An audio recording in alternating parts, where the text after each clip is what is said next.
Hey everyone, it's Flak. DICE has finally revealed everything that made it into Battlefield 5's final content update, and it turns out we're actually going to get a solid chunk of some new stuff. Many players were skeptical of the final update, tapering their expectations to match the game's underwhelming live service. It now appears the game will at least end with a bang instead of a fizzle. Battlefield 5's final content update will add 2 new maps, 9 new weapons, 5 new gadgets, 3 new grenades, and 6 new vehicles. New character models are also on the way, and that patch goes live tomorrow, June 4th. So let's break down all the info here.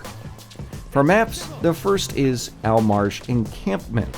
This infantry-only map is set in Libya and features close-quarter fights with some opportunity for some long-range engagements, depending on where you are. Marsh Encampment lets players go toe-to-toe in 64-player Conquest and Breakthrough, as well as Squad Conquest and Team Deathmatch. For the second map, DICE have actually reworked and expanded Provence for 64-player battles.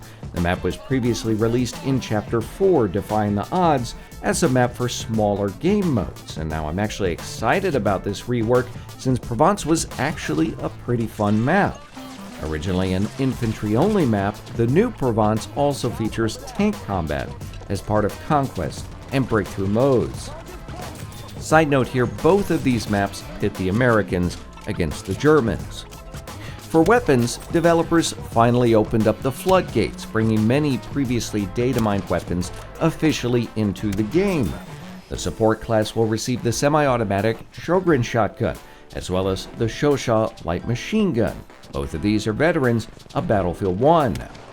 Recon players will get their hands on the semi-auto M3 infrared sniper rifle and the straight-pull K31-43 carbine.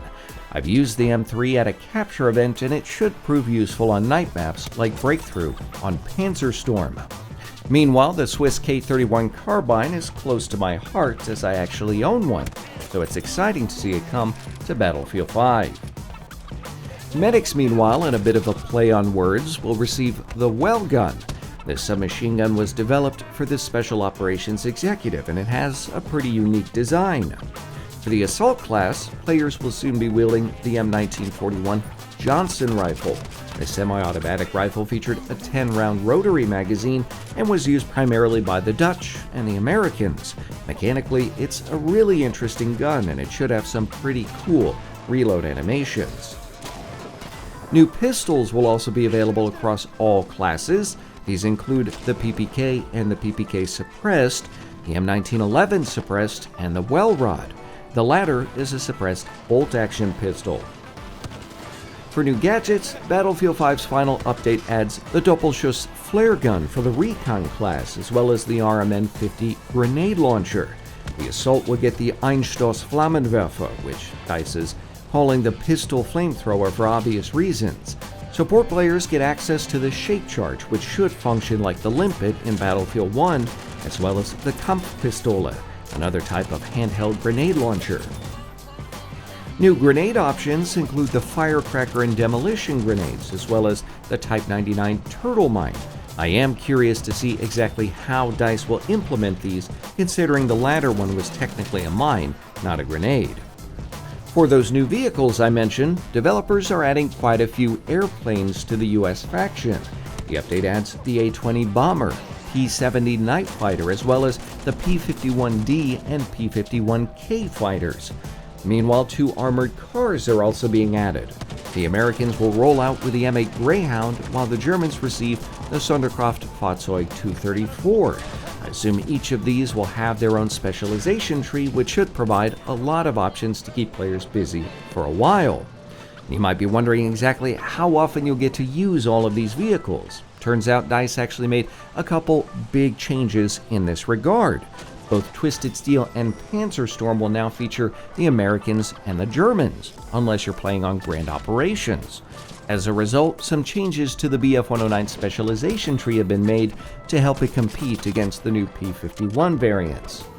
In addition to all of this, DICE has added 14 new US faction soldiers to give you more options, plus they added 2 more Japanese soldiers.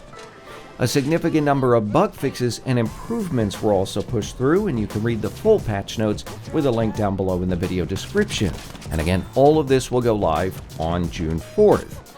And with all of this said, it is a bit sad that this is Battlefield 5's final content update. I think it's pretty obvious the game was headed in a much better direction before DICE and EA pulled the plug. I would have loved to have gone back to Europe properly. I would have loved to have gone to Russia. But at least we have some new toys to keep us from thinking about that too much. Developers say they will continue to support the game through various things like bug fixes. But tell me your thoughts on the new content in the comments. What are you excited for? Let me know. And how do you feel about this being the final update? Tell me down below.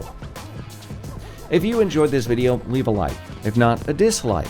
Make sure to hit that subscribe button and tap the bell to get the latest updates on all future Battlefield content. Also got some more Call of Duty stuff on the way, so you don't want to miss that.